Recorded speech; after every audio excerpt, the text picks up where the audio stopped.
Okay, scene one, take two. Now what I did was I dug in my scrap bag. I got some more scraps. I got a different, okay, I have this. It's actually like a linen napkin. And I'm going to try, I changed the foot on my sewing machine. I took that quilting thing off and I just put the regular stitch, this regular foot on. So we're going to see now if this works better. I hope so, because if it doesn't work, then I'm going to go color in a coloring book or something instead. So I pulled out some scraps out of my scrap bag, and I'm going to put them on here. Just like I did before, seed one, but except I've got different ones. And I'm putting some of them upside down, so when it's actually slashed, there'll be color on both sides of the slash. See? Does that make any sense? I didn't think so, but I said it anyway, because not everything I say is supposed to make sense, because it's just not, you know, just not the way life goes. Life doesn't make sense.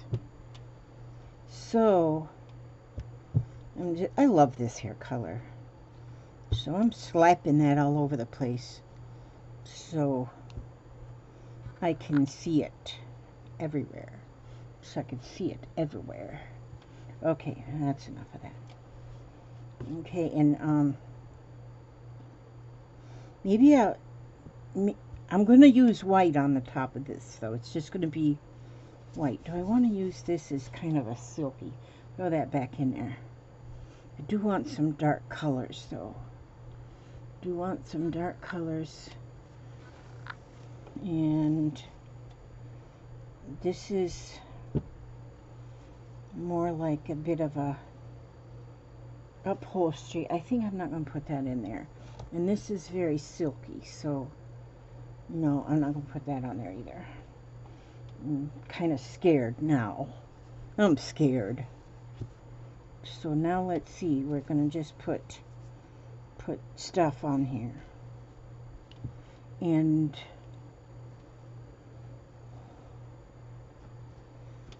just a few bits and pieces and clumps and rags, and I'm just slopping them on there.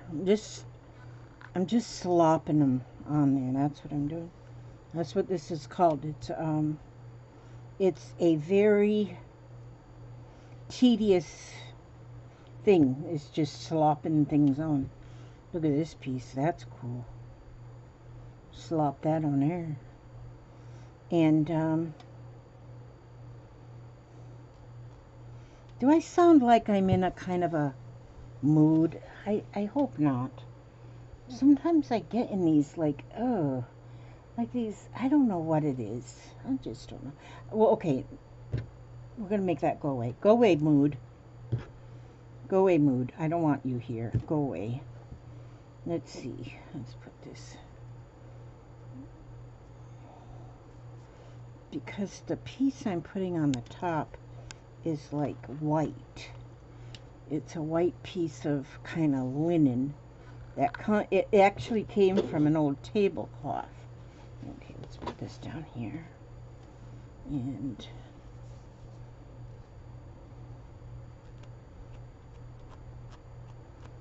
this is a weird feeling fabric. I don't know if that would shred good. Let's see. Some more of this brown. There's a bunch of browns here.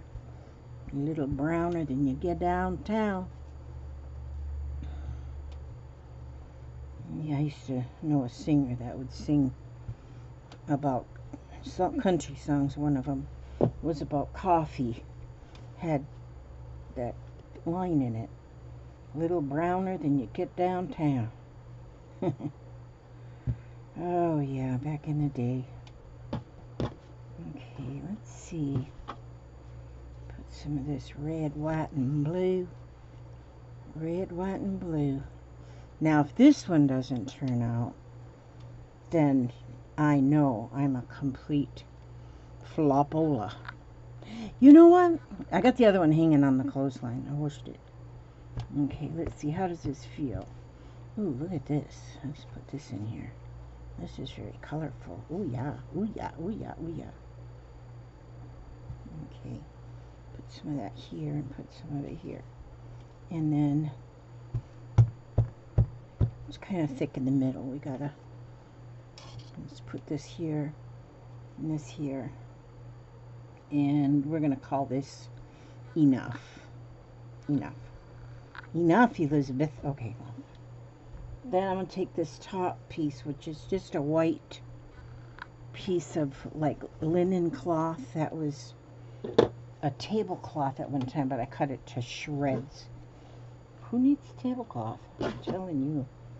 I said, whoa, I don't need that tablecloth. Been sitting here in this linen closet for years, unused. Okay, let me get these thrown back in there. Okay, got them. Now, I'll do a little bit more pinnage here. A little bit more pinnage. And the first one I did is not yet uploaded. It's uploading. It's uploading. And so, as soon as it's done uploading, I'm going to say publish. So you can see what not to do, because you know it's important that you know what not to do. Okay. Now, I don't even know how to do as I say and not as I do things, because I don't, you know what to say. So, I'm just going to pin it around just to kind of hold that in there somewhat. And then take it over here to Freya. My sewing machine's name is Freya. You all should always name your sewing machine, because your sewing machine, you'll get along with your sewing machine better if she's got a name. Oh, I gotta push this tub back under there so my legs fit. This is my pile of stuff, fabrics and things and stuff. Okay, now we're going to go over here, and this time, okay, I'm going to still start in the middle, but I'm going to still swirl, and but this time I'm in a, make my stitch a little bit longer. Okay, I'm going to, all right, here we go.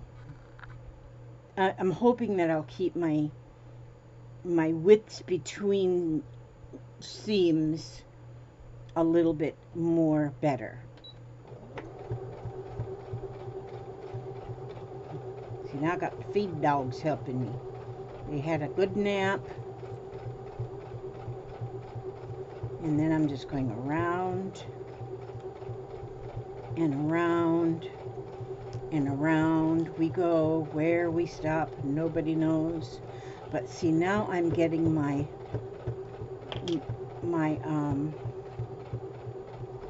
seams are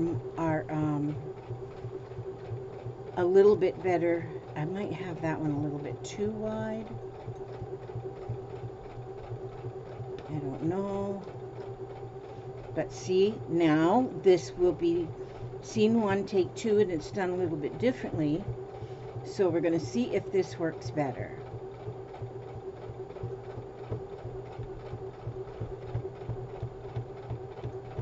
I love the sound of a sewing machine. You can tell when it gets to a thick spot, it kind of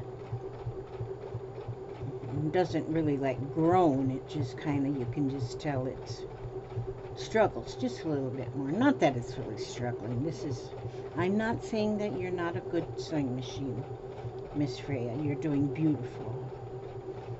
Freya's doing beautiful. She's doing beautiful. She's doing beautiful. Now,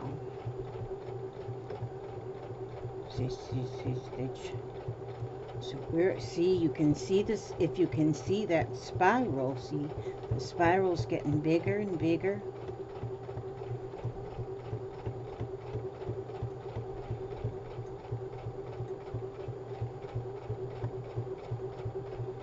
I watched a lady, oh, but she was like an expert lady. And she was doing some of this slashing, and she made pocketbooks. Oh my gosh.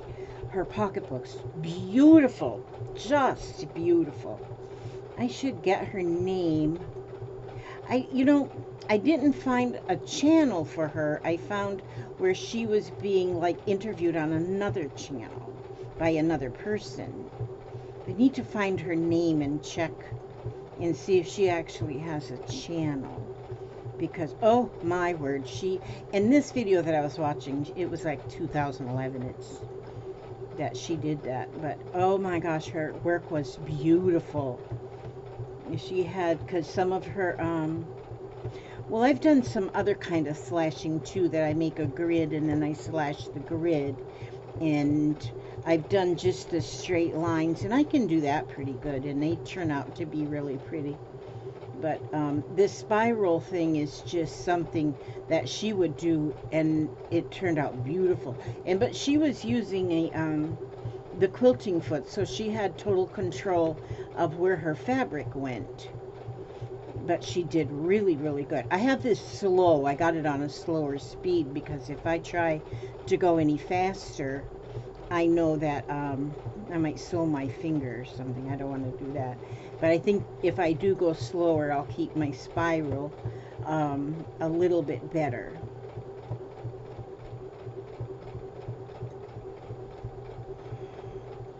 A little bit more symmetrical, I guess is what I need to say.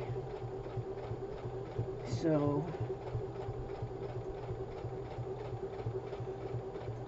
boy, I'm getting worried about my thumbs. If my thumbs give up the ghost, I don't know. I'm telling you, it's the arthritis, I guess, but it's like my thumbs don't even hardly want to work. So to pull a needle, I can't hardly.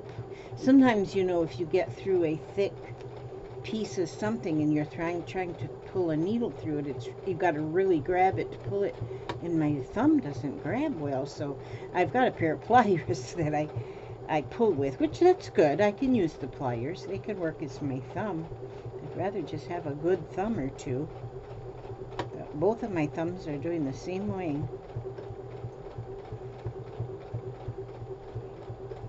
Retirement is great, but old age sometimes gets in the way of retirement. Old age. I figured out, though, sometimes I just sit and I think about stuff. I'll be just sitting here stitching and whatever. And I was thinking about our birthdays. Okay. Our birthdays, or our levels of life, when you're in level 1 or level 2, whatever. So in some ways, I might be considered in level 71 in this game of life. But then I got to thinking, how it really is going, it should go, is like when you're 50, you're then on top of the hill. When you're 51, you're over the hill. Okay, so then you're going downward. You're on a downward slide. So when you turn 51, when you are in your level 51, you actually now start taking years away, or numbers away, not years. Because you're always only a day older. You're never just a year older, just one day older than the day before. So you start now deducting one number for each birthday cake that you eat. So when you eat your 51st birthday cake, you're on, that means you're actually on number 49. Again, on the downhill side of this game of life. What that means is that you have 49 more years to live. And in the following, or to play the game, you've only got 49 more years. And so like now, I have eaten 71 birthday cakes. So that is 21 cakes since I've been over the hill. So those are deducted from my numbers. So my number is 29 in this game of life. That means I have 29 years still in the game. Now, if you play the game correctly, and do really, really good and eat your vegetables, then you get extra credit. And so, like, so I know I have 29 years to live, or to play the game. So 29 years left, because I'm on level 29 on the downhill side. And so I have to think of a different word than downhill, because I don't like that word. I'll think of a different word. And so, but I'm trying to be good so I can get an extra credit, and then I can, because I want to get to level 101. That means I really beat the game. You know what I'm saying? Okay. I'm sure that you're glad to know this information. Let me see how we're doing here. I think I'm almost to my stopping point in my drive around the block here. When Freya and I are driving around the block, and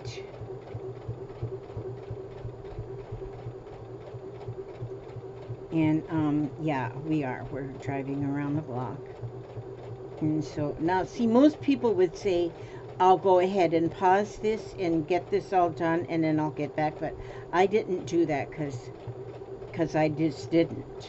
So you're still here, but it's only been 16 minutes and 44 seconds. I can see that on the computer screen.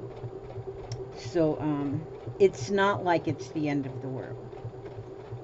Watch me go in spirals, and that spiral looks kind of cute, doesn't it? So, and I do have them pretty much divided pretty evenly. So I've got space in between where I can do my slashing.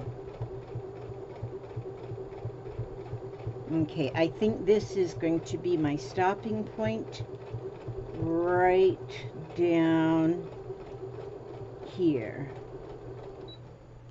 Okay, let me get a ender.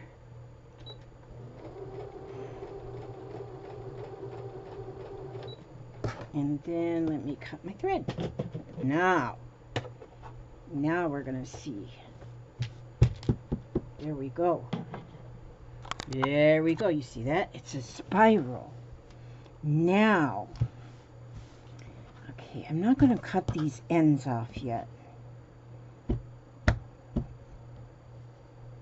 No, I'm not gonna cut those off yet because I don't know what I'm gonna do. Okay, I'm going to start slashing. And so, I'm just going to go around. Let's see how it looks here. Ooh, that looks pretty too. Okay.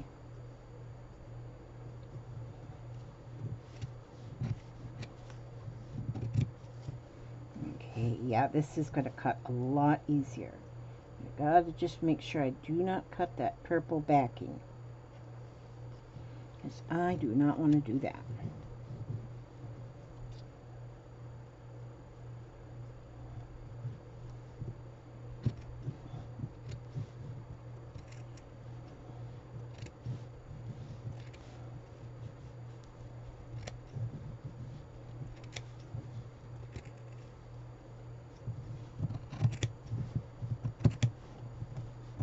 So we're just going to go and go and go.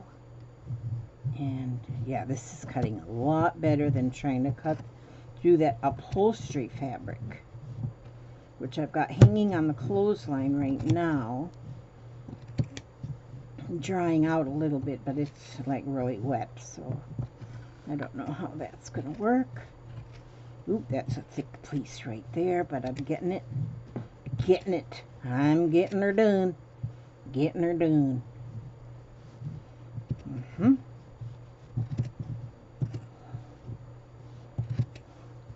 There might be some pieces that won't cut all the way through to the purple that's on the bottom, but that will be okay too, because then that'll give it a little bit more of a color. I'm just going to keep going around the spiral.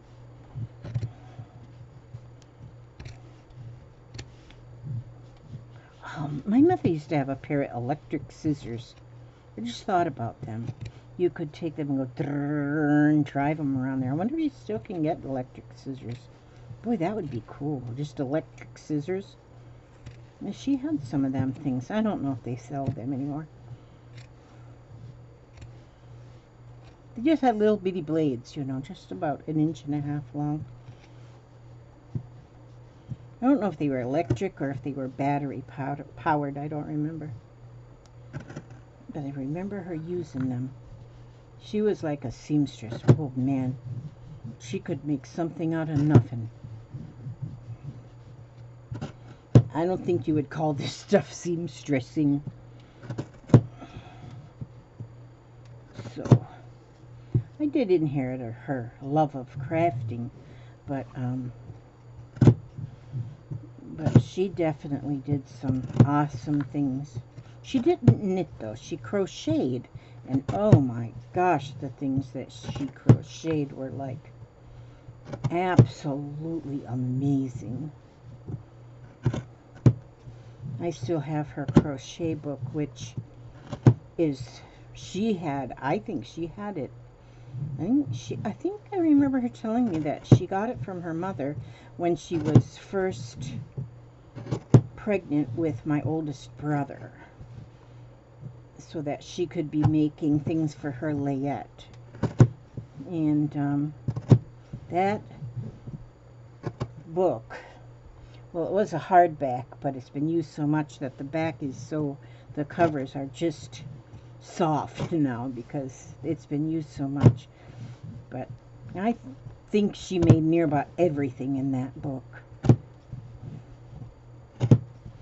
She would make the most beautiful layettes for her grandchildren. She died young, though, so not many grandchildren got to have one of her beautiful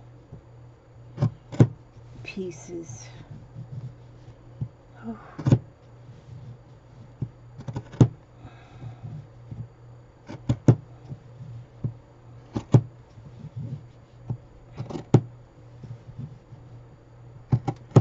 So anyway, that's how that goes.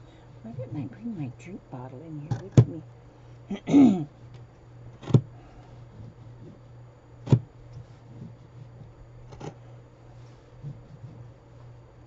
I've got 3 places that I craft. Well, I have more than that, but 3 of the main places. So I have supplies in all 3 of the places. And so, like when I can't find my phone, it's in one of those 3 places. I don't craft. Oh, I do have a crafting station in my bedroom. In my bedroom is where I do quilling. Quilling with paper quilling. I haven't done that in a while, though, but I need to. I need to get back into doing some of that because I've got a lot of supplies for quilling. And I thought about, you know, sharing them and getting rid of some of them, but then I think, oh, but I want them. So I want to do this. I love quilling, too. There's so many things that I love doing, and some that I don't do as much anymore.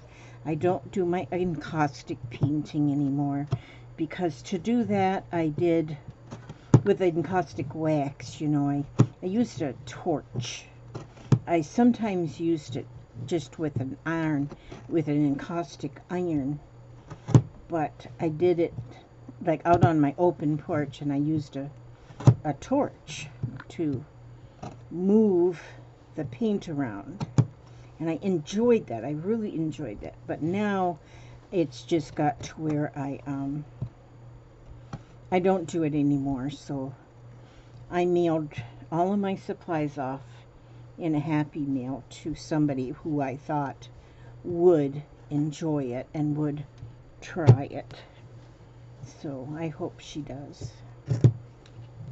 She said she enjoyed it. She really liked getting it, and I even give her a book, you know, that explained a lot about the encaustic. But so there's some things that I just don't do anymore that I did do, but using a torch was just a little bit hazardous, you know. If I were to drop the torch or something and start a fire, no, didn't want to do that. But I enjoyed melting the wax and creating art with it. And then another thing I don't do as much anymore is metal work, because I did a lot of art with metal, using metal. One of my most favorite things was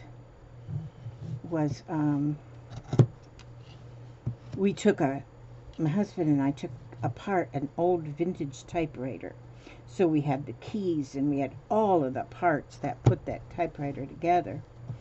And oh my gosh, it took us a while to take that apart. But we had so much fun just taking it apart.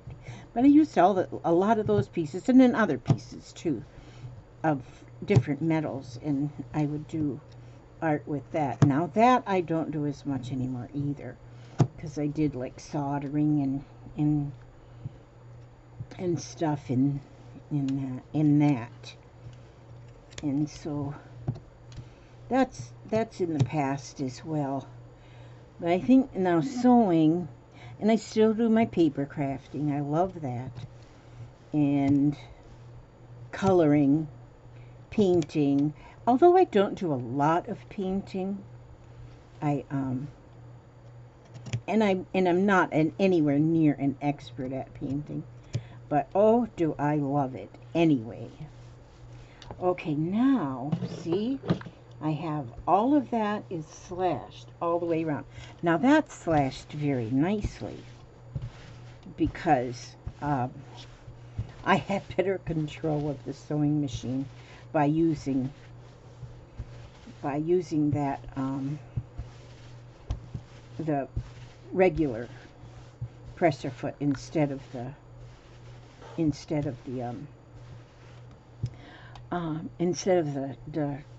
quilting foot. One thing I think I might do with this is I want this to be very shabby. So I'm going to go around. Now this will take some time too, to just go around. Oh, I don't know if my hand is going to deal with this very well long, but let's see, if I just go on the inside of it and just snip, and I'm just snipping it like every 3/8 of an inch, maybe 1/4 of an inch, 1/2 an inch. I don't know, I'm not measuring nothing.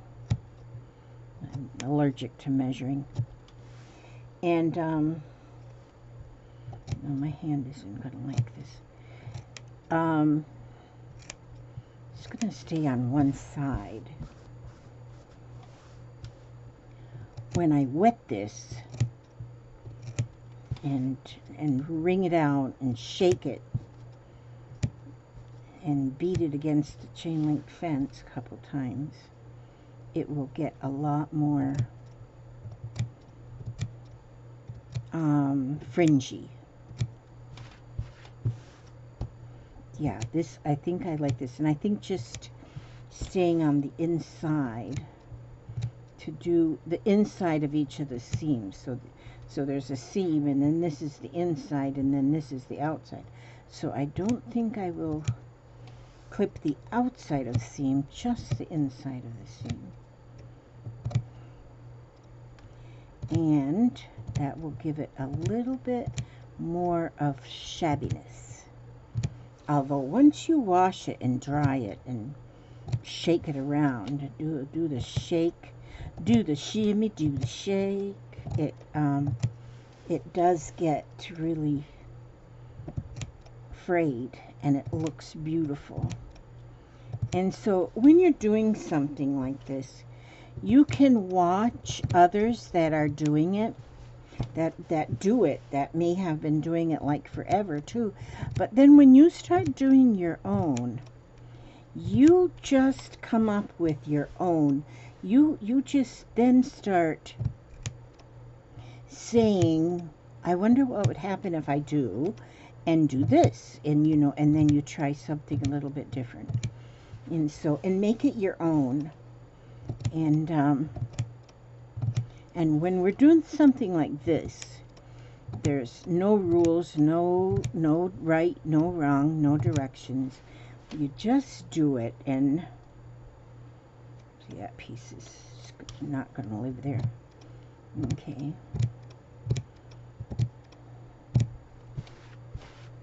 You know, they have these pillows now that you can buy. I've got one that's a unicorn that was bought for me by Alyssa for my birthday. I've got two actually unicorn pillows, but they're made with sequins. And I don't know how many times I have sat on my couch and held that pillow and just rubbed them sequins back and forth. Just rub them like this, get them all down one direction. Oh, there, now I can publish that first video. Okay. Alright, the first one's published. It just got done uploading.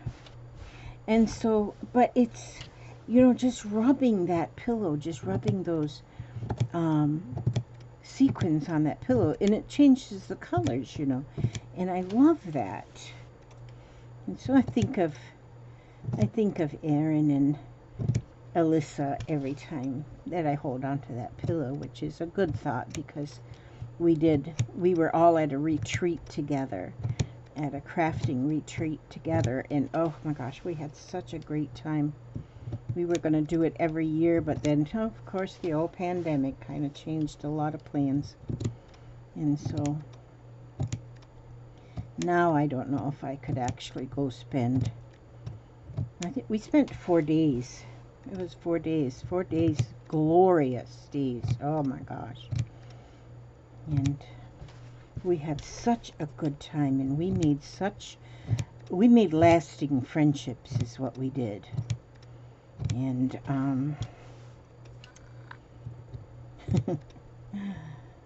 yeah. I still remember Alyssa. Alyssa was on, God, I don't know how old she was. She was young. But she's still young. She didn't get old. But she was having to watch a football game. And here we are trying to craft and talk craft, and she's having to watch her football game. And she was so funny. She was so funny to watch, to watch her watch the football game. And then of course she couldn't listen to it at like a normal. Well, nobody that watches football can just watch it at a normal volume. You have to have it loud. And so, but that's one of my actual fun memories of that. Of the retreat is Alyssa watching her football game. That was fun. We made memories for sure.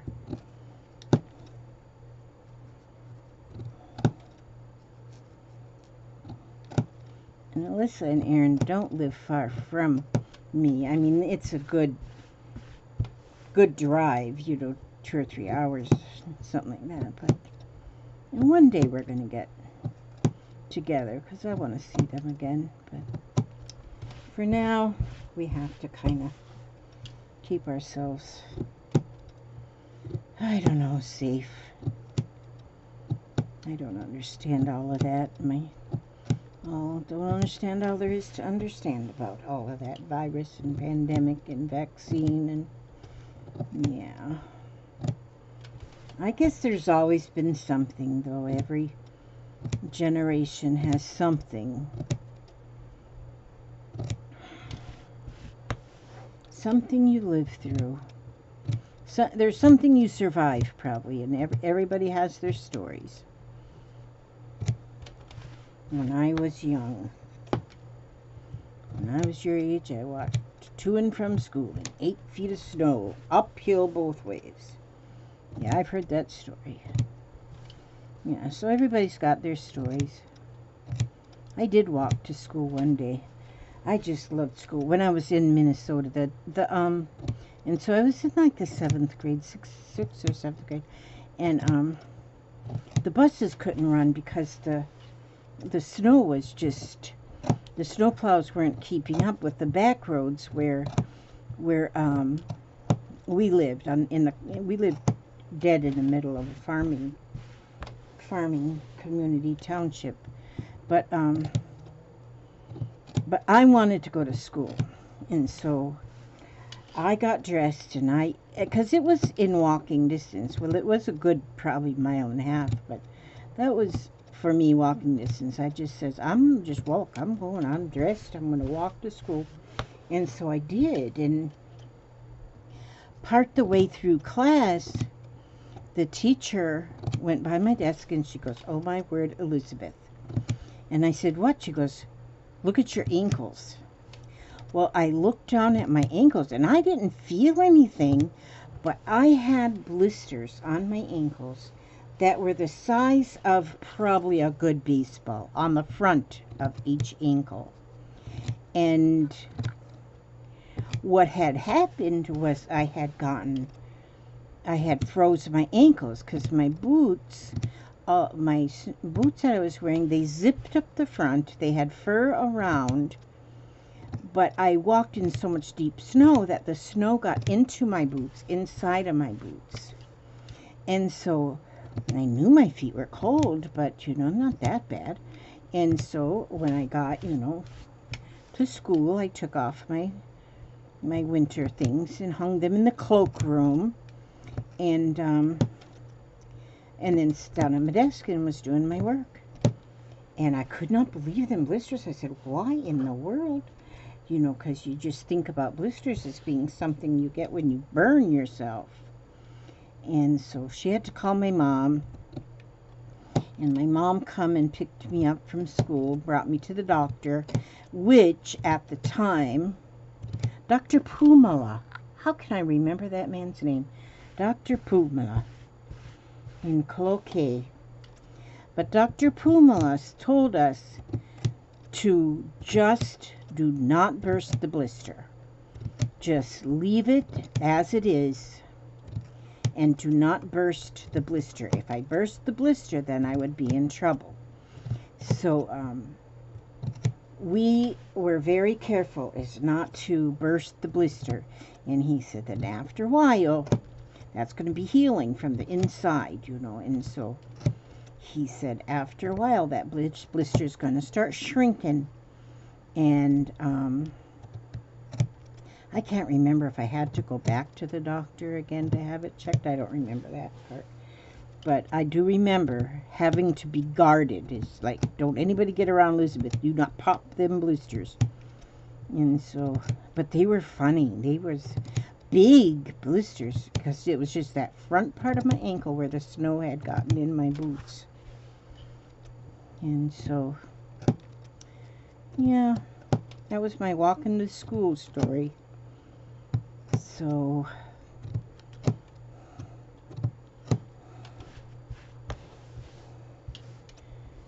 yep, you gotta watch out. That snow is, and I guess after it starts freezing, I guess you don't feel it anymore.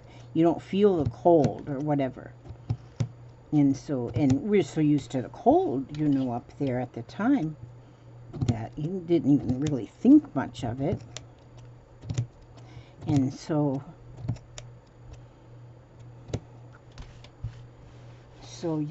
yeah, that was northern Minnesota. Well, central, north central. We lived kind of right there at the tip of Lake Superior. Got pretty cold there. Near Duluth, if anybody knows anything about Minnesota. And then we moved to Florida, and it's been downhill ever since. Well, not really, I can't say that. Moved to Florida when I was 14. That was a big change. Going from a 140-acre farm to 2 lots and a little house with nothing to do. Well, I had plenty to do. I was helping to take care of my siblings younger than me. I had 4 siblings younger than me, so I had plenty to do. But I missed my cows. I missed my cows. I missed the smell of hay.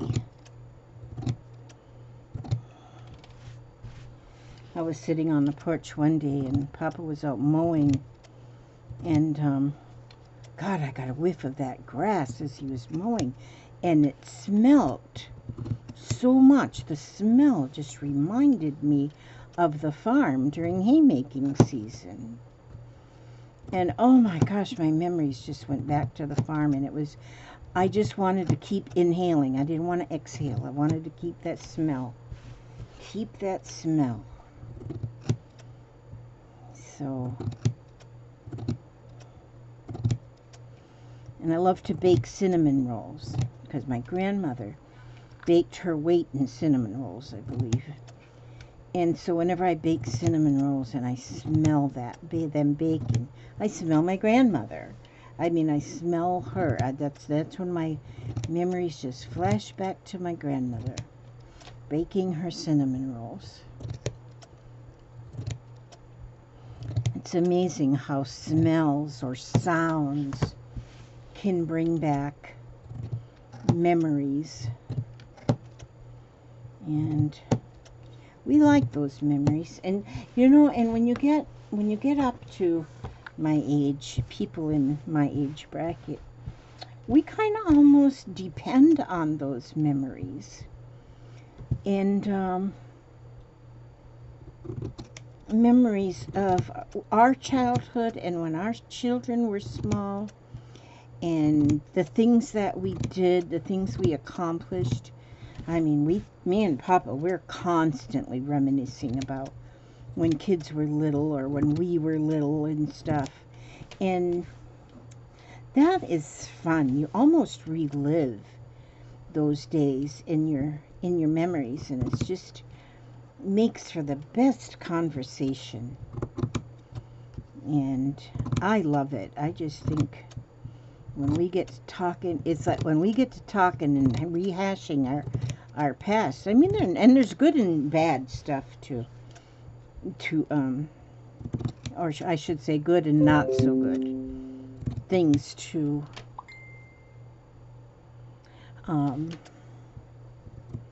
that we have to rehash.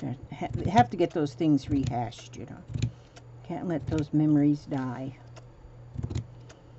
So, oh, I think I've almost slashed around this whole thing and on my mini slashing part.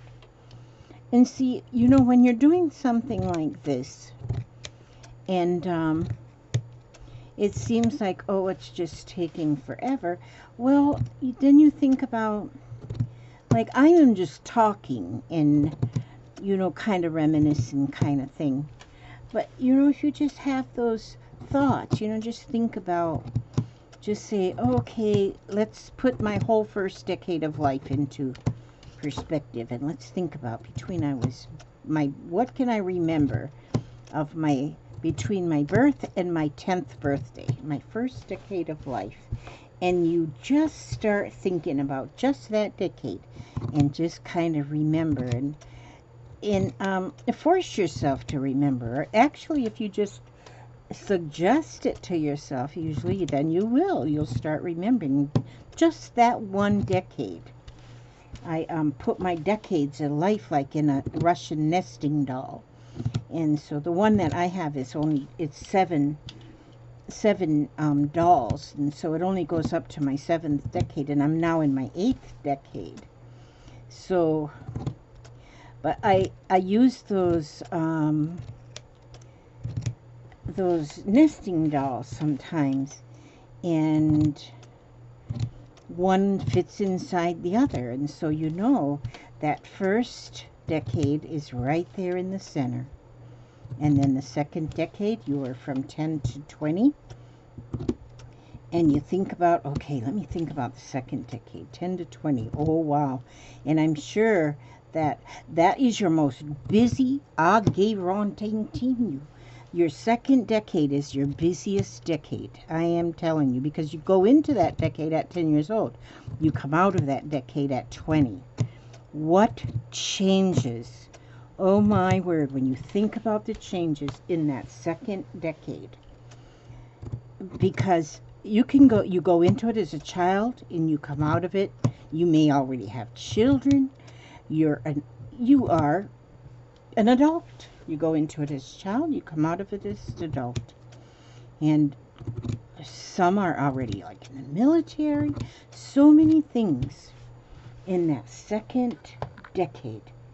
And so when you start those thoughts, when you start remembering those thoughts in your second decade, and then that's when you say, yeah, I don't want to go through that one again. High school, cheerleading, football games, learning to drive, learning to sneak a drink here and there. Yeah, like I say, some of the choices weren't all that good. Now look at this. What do you all think about that? Now this one, I love this one. And so what I'll do with this one, now I'm going to wash this one too. And this, I love this one already. I'm going to take this piece though, and I'm going to pull these center pieces. I'm going to pull those. I'm going to pull those back. Like this way. Parts of them, not the whole thing. I'm going to pull those back and I'm going to stitch those open. So that's going to flare out almost like a flower. Now once I wash this, now I'm not sure, I didn't cut this yet because I don't know if I want to keep it square or if I want to actually make it round. But I'm thinking I'm going to keep it square because I'm going to be sewing it onto my blanket, my insane quilt. Not a crazy quilt, it's an insane quilt. That's what I'm going to call it, my insane quilt. Because it is just insane how much beauty is in it. Look at this. I love this. Look at that. And I like that with that white on the top. Another thing is if you were to do a black on the top, a black or a dark color, like if I was to have cut this piece instead, it would have made a whole different look. But I like this. I have another one of these. I think they're a napkin. I got them at the thrift shop. And I think it's a napkin. Or maybe it was just a sample of linen. But, ooh, and it feels so good too. If you were to make a pillow out of this on your couch, it would be like my unicorn pillows. Okay, hang on. I'm going to go get that one off of the line. I'm going to go ahead and pause. I'll be right back. Okay. Now, I love it. Okay.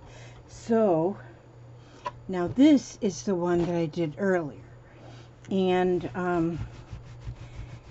I washed it, hung it on the line. It's not completely dry yet. But I do believe that using the using this upholstery fabric probably wasn't the smartest choice on the top, because I can see that it is completely, well, no, you know what, I'm not going to say it was a bad or really that it was a fail, and I may still go and do a little bit of snipping in here in some of these places, and I still may do that, but it's not bad. It's gonna still go on my insane blanket. This is what will make sure that it's an insane blanket. It's still a little bit wet, and so, but it'll be dry by tomorrow. It's thick, so it'll take a while. Let's see, and then scratching and shredding some more. And I just remembered I've got a pair of scissors that are for making rag quilts, the snipping on a rag quilt. I bet that would be better because they've got a spring action. So, yeah, so that's what I could do, and I could still snip a little bit more.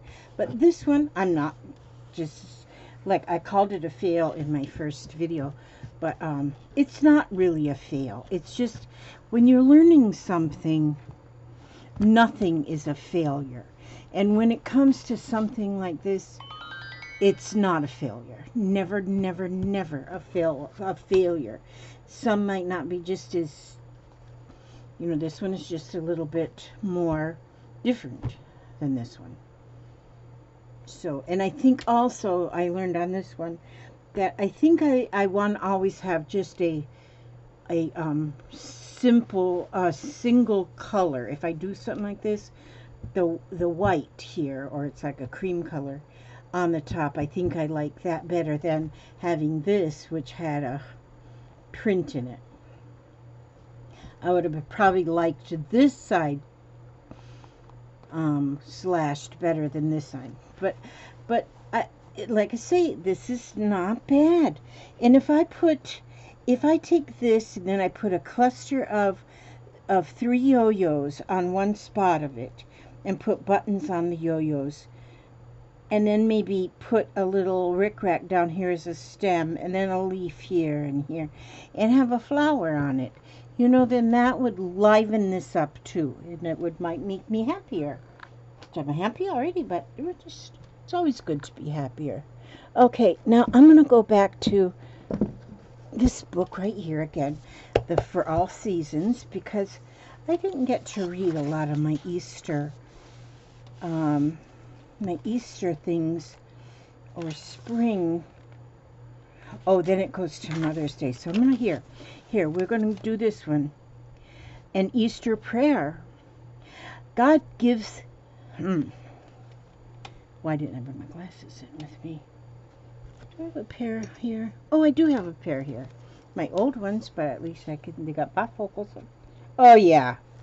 Okay. God give us eyes to see the beauty of the spring, and to behold your majesty in every living thing, and we may see in the lacy leaves and every budding flower the hand that rules the universe with gentleness and power.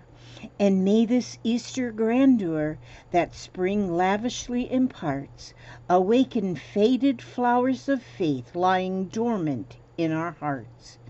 And give us ears to hear, dear God, the springtime song of birds, with messages more meaningful than man's often empty words, telling harried human beings who are lost in dark despair, be like us and do not worry, for God has you in his care. And isn't this something here? It said, where did it say that? Okay, awaken faded flowers of faith lying dormant in our hearts. And you know, those faded flowers can be those memories I was just talking about, those memories in your decades. Like, pick a decade and just think back to that decade. And those, you awakening faded flowers of faith lying dormant in our hearts. I like that. That is really, really, really good. And so, and there is so many things. And don't let those memories lie dormant in your heart. You know, I have one friend right now that she lost her sister just not long ago. I think it's been a little over a year. And she is still so sad and so sad. She's still so sad. And yes, you're allowed to be sad. But don't let those memories lie dormant in your heart. Bring them out, and nourish the memories so that they stay alive. So they stay alive. And it's amazing how healthy that is. Okay, I ask God to watch over each and every one of you, every step you take, every move you make, and bring you back to the next video. And you know, try this. If you do not have a sewing machine and you do like the slow stitching, you can actually slow stitch a spiral. You can just make a chain, what do they call that, stitch? Well, just a running stitch or yeah, I can't remember names of stitches, but you could actually stitch this. You could actually stitch and do this without a sewing machine. I do a sewing machine because I want to, and I have a beautiful sewing machine, and I can't let it rust. God bless you all. May He watch over you every step you take, every move you make, and I will see you healthy, happy, healthy and happy and safe and beautiful and well fed in the next video. God bless you all. God bless you all.